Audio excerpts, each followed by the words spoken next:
going to say, well, before this video, I thought there was nowhere to run. Now I know there was plenty of places to run. It's gonna hurt his case.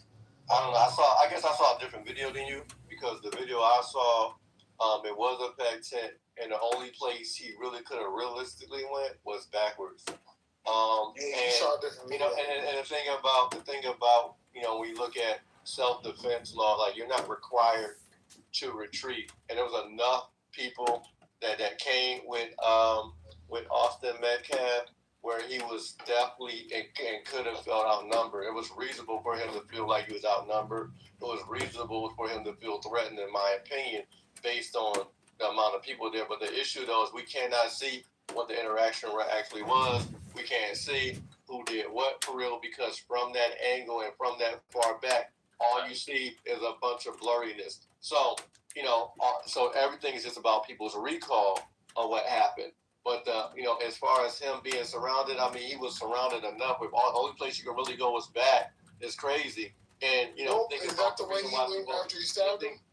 That was the way he went. But, what you do after, what you do when adrenaline and fear is different than what you do when you're not there. At what point didn't he have the adrenaline? I know, listen, when you talked, and even though I disagree with you, I didn't interrupt.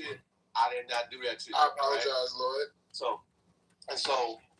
See me backing away from conflict? No, you good. You good. I don't got no knife to stab you with. That green bean crazier than the knife. The green bean is crazier than the knife, because I didn't like exert authority. I was just, I gave you the same respect I want from me, right? So, I just think that when you look at the situation, it's just about whatever you wanted to see. If you have it from the standpoint, that it wasn't self-defense, then when you looked at that thing, you're going to see, it wasn't self-defense. If you're looking from the standpoint that it was self-defense, when you see the video, you're going to think, okay, it was self-defense. So it's really a perception situation at this point, because nobody can really see the fine details of what happened in that set. So the fine details that I saw in the video was that this nigga was mobile as fuck.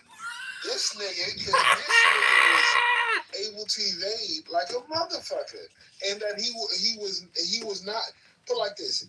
I don't think. Well, we know that he wasn't surrounded once that knife went in the chest. So I think that it's going to hurt his case. I think that he makes it easier for a DA or a prosecutor to say, "Look, he's so fast. Look." You can see that in the video.